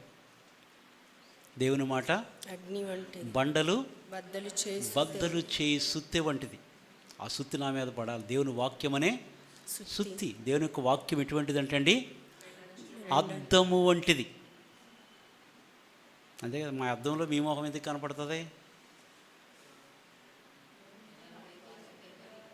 ఎవరి అద్దంలో వారి ముఖమే. ఎవరు బైబిల్ చదువుకుంటే దేవుడు వారితోటే మాట్లాడతాడు. నువ్వేం చదువుతావు నాకు తెలియదు, వాక్యం నీతో మాట్లాడతావు. నేనేం చదువుతున్నానో మాకు తెలియదు. అందరికి ఒకే రీతిగా కాదు. దేవుని ఆత్మ ఒక్కొక్క రీతిగా ఒక్కొక్కరికి అర్థమవుతుంది. ఒక్కొక్క రీతిగా ఒక్కొక్కరు రిసీవ్ చేసుకుంటారు. కొందరికి అర్థం కాకపోతే కొంచెం కన్ఫ్యూజ్ అవుతారు, కానీ అర్థమైనటువంటి వారు. యెహోయా గురించి ఏమి విన్నాం మనం? యూదా రాజు అయిన యెహోయాకీను గురించి వినలేదా? 22, 21 ఎర్మీలో ఏం చదివారు ఇందాక? మరి ఎక్కడున్నారు మీరంతా?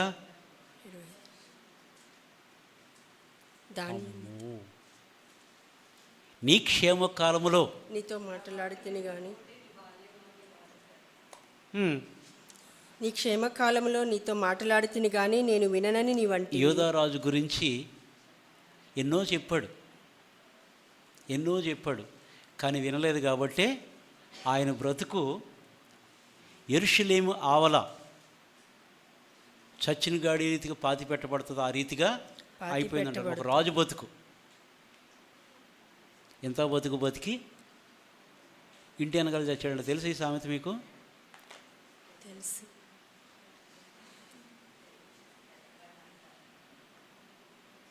కొన్ని దరిద్రతలు అలాగుంటాయి కదా. చెరువులోకి వెళ్ళి ఈత కొట్టంటే దాహమై చచ్చాడంట ఒకటి. తెలుసా మీకు? ఇటువంటి సామెతలు తెలియదు.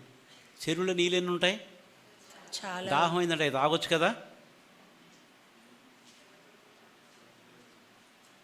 ఈ అర్థం కావు, వేరే పెడర్లు బాగా అర్థమవుతాయి.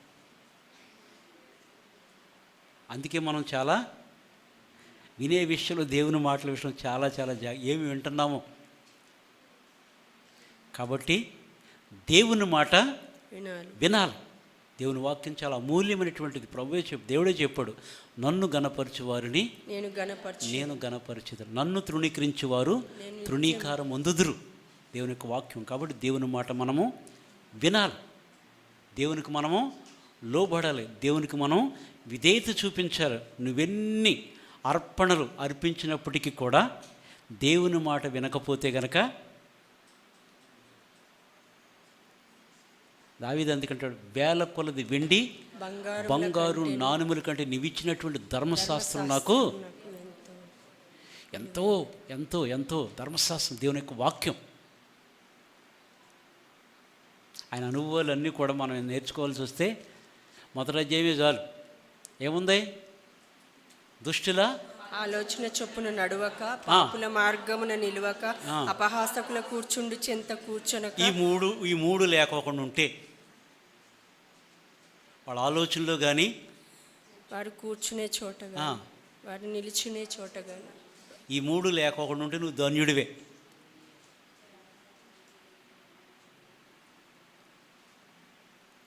అయితే ఒకటే, దేవుని యొక్క ధర్మశాస్త్రము దివారాత్రములు ధ్యానించేవాడు ధన్యుడు.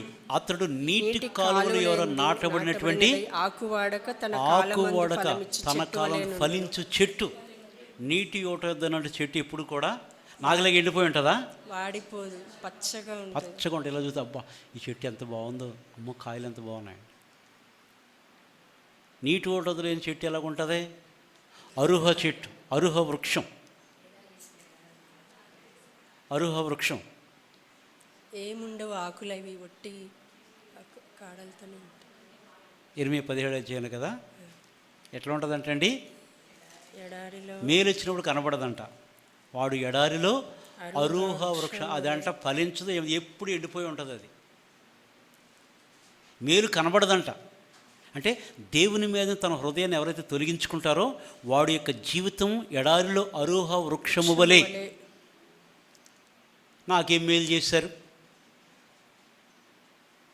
అంటూ ఉంటారు కదా. మేలు వచ్చినప్పుడు ఆ వ్యక్తులకి కనబడదు. అంటే వారి హృదయాన్ని కఠినపరుచుకున్నప్పుడు దేవుడి మేలు వారికి కనబడదు. దేవుడు అనుదినమంట మేలు చేయుటందు ఆనందించే దేవుడు. మనమే పాడతాం కానీ మనమే తప్పిపోతూ ఉంటాం. మేలు చేయక నీవు ఉండలేవయ్యా, ఆరాధించక నేను ఉండలేనయ్యా. మేలు చేయక నీవు ఉండలేవయ్యా, ఆరాధించక నేను ఉండలేనయ్యా. యేసయ్యా యేసయ్యా యేసయ్యా యేసయ్యా యేసయ్యా యేసయ్యా యేసయ్యా యేసయ్యా. నిన్ను నమ్మినట్లు నేను వేరే ఎవరిని నమ్మలేదయ్యా. నీకు నాకు మధ్య దూరం తొలగించావు వదిలుండలేక. నిన్ను నమ్మినట్లు నేను వేరే ఎవరిని నమ్మలేదయ్యా. నీకు నాకు మధ్య దూరం తొలగించావు వదిలుండలేక.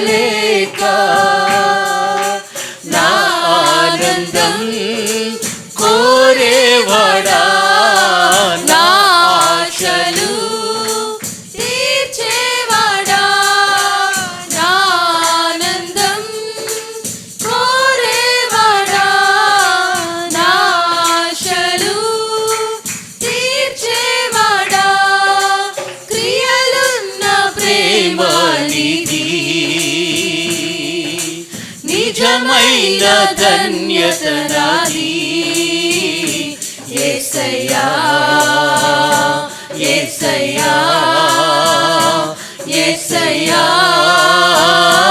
యేసయ్యా యేసయ్యా యేసయ్యా యేసయ్యా యేసయ్యా. పాపాలు నీ ముందర నా తల ఎత్తలేను. క్షమించగలిగే నీ మనసు ఓదార్చింది నారాధనలో. పాపములు చేశాను నేను, నీ ముందర నా తల ఎత్తలేను. క్షమించగలిగే నీ మనసు ఓదార్చింది నారాధనలో.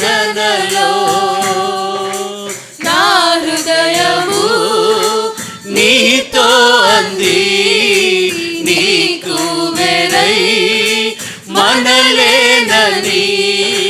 నా హృదయము నీతో అంది, నీకు వేరై మనలేనని. అతిశయించద నిత్యము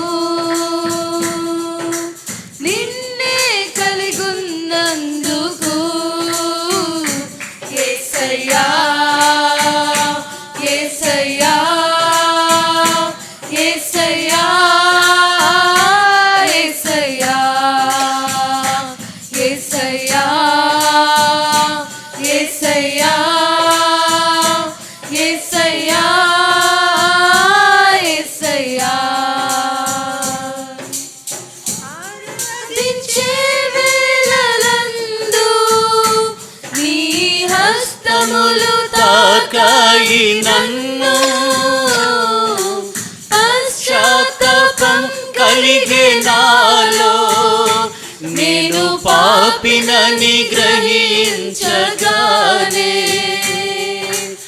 ఆరాధించే వేళలందు నీ హస్తములు తాకాయి నన్ను,